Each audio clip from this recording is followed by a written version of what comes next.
Beda loud.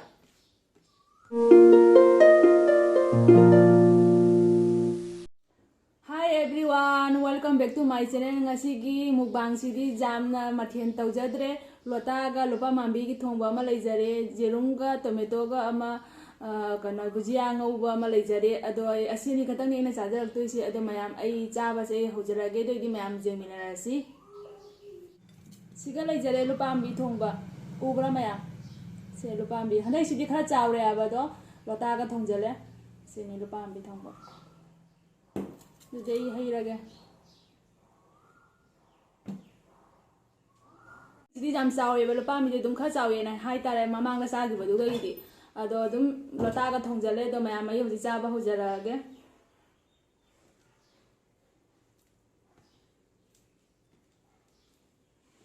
ahar magi jakom sidi bior me ande injarage lupambi machela ma hapage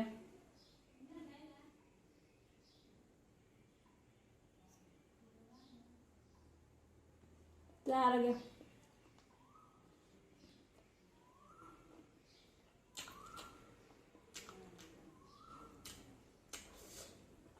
handak is jam chaw banina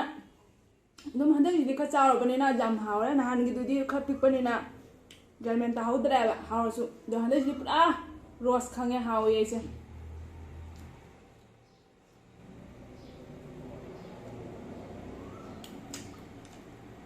jerum bujia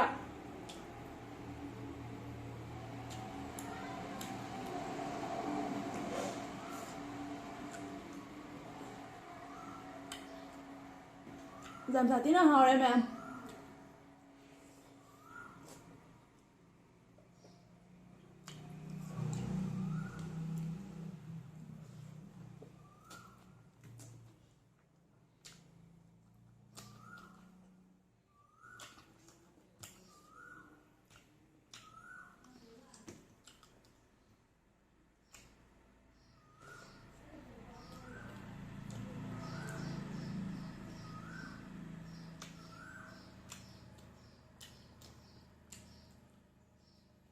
jam sati na hawre ngasi hinjang ke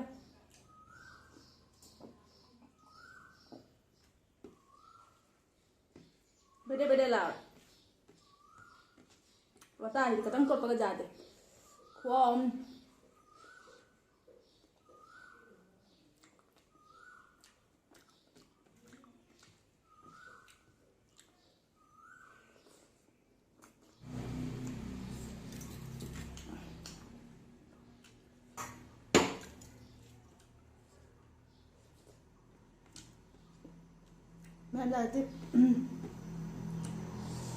Mem jam sati na hawre ngasi hinjang se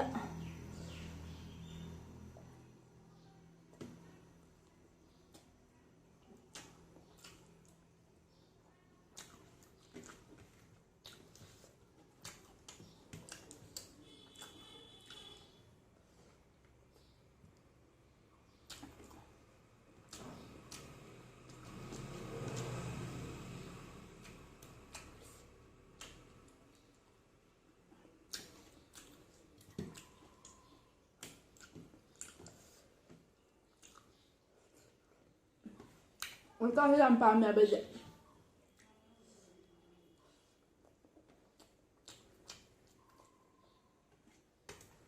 lupa bi hendak marang kai na petan pha le to tang di tang ya keji da chatruk ni joli je mo chu wari me ba ising da pha bi nong mak se pha le se du na chu khra tang di hong na bro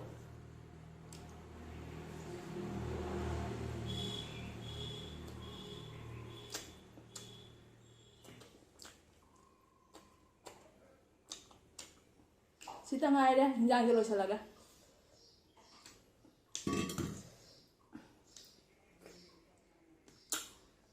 Pajana hawle bata ja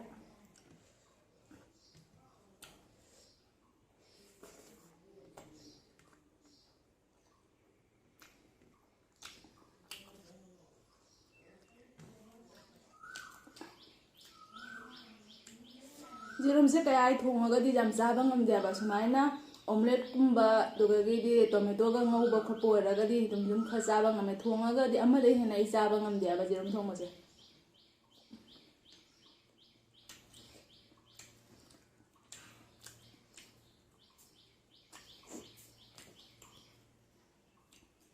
ꯑꯁꯤꯅ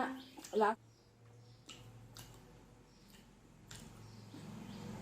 ꯐꯖꯅ ꯍꯥꯎꯔꯦ